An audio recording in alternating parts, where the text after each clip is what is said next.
I want to bring up another concept that's maybe hard to understand but really effective, and can be one of the most interesting things to try, which is called reprocessing or reusing your slices. This is a bit of animation, gosh, I must have done eons ago. And I saved all of it because each piece is in order of the one, as I cut it, I laid it down like bologna slices. So there's a coherency to the patterning going on that reprocesses the animation, and when you cut through it again, it actually has a really interesting sort of Venetian blind television roll bar effect through any pattern you choose. And this can become background texture for another coherent thing. For example, if you had someone walking or dancing or a character, you might want to put this kind of repatterning in the background alongside it. It's a way of adding extra, like if I had a black and white or very strong central dynamic silhouette or image in the middle, I would cut it up and use it on the sides, because this pattern is very overwhelming if used with other patterns. But if it's used with a very singular shape, it could be a really beautiful extra sort of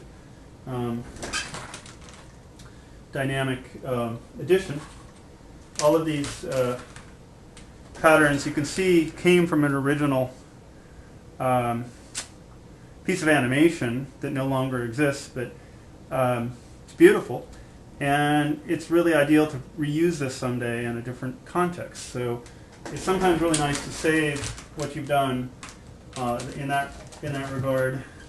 This is also a piece of reprocessed or potentially reprocessed patterns. It's taken from a series of slices that were laid down on themselves, and eventually I'll use them hopefully in some other context, and you'll have this sense of this fluctuating line moving through the animation. It's really quite fun.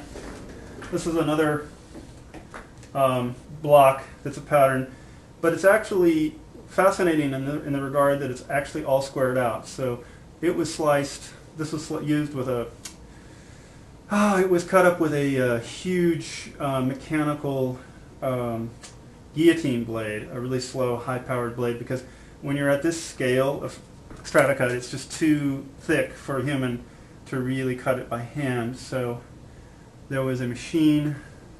You can even see the symmetry of these cuts are machined, they're not by hand. Anything past sort of a couple of index cards, sort of a 1/3 of a sheet of paper is about really all you want to do by hand. When you start getting up to this scale, you just don't want to be, you're not going to be able to do it.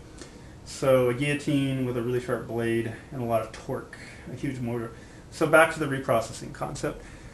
Each of these things is now laid in slightly ajar to the next, and when you lay it in, you can actually square it back up. So you can cut off the excess of one side. Like from here, there'd be a lot of excess over here. I'd cut it off and I'd lay it in over here, and it would line right back up. So I know that it's very it's easy to talk about and hard to understand, but you can reprocess and bring it back to a square again, so the entire thing looks like it's actually floating up on a diagonal. I did this in Wargasm Buzzbox with one of the mushroom clouds at the very end. It's reprocessed and going up at a diagonal as if your TV screen is lost its vertical hold. And again, you just stack it and you cut off the squares and reuse this extra piece over on this side and reuse this piece over on this side. And the whole thing, as you can see, these are the four corners of what's left from this side that have been cut off. And they actually pack right in and dovetail exactly correctly to these diagonals. Maybe it's, again, hard to explain, but it's well worth trying, and I think it's one of the neatest aspects of the geometry, the interlocking sort of dovetail joint geometry that you can get by playing with strata cut. So reprocessing slices, it's a great concept, good idea, fun to try. You should do it.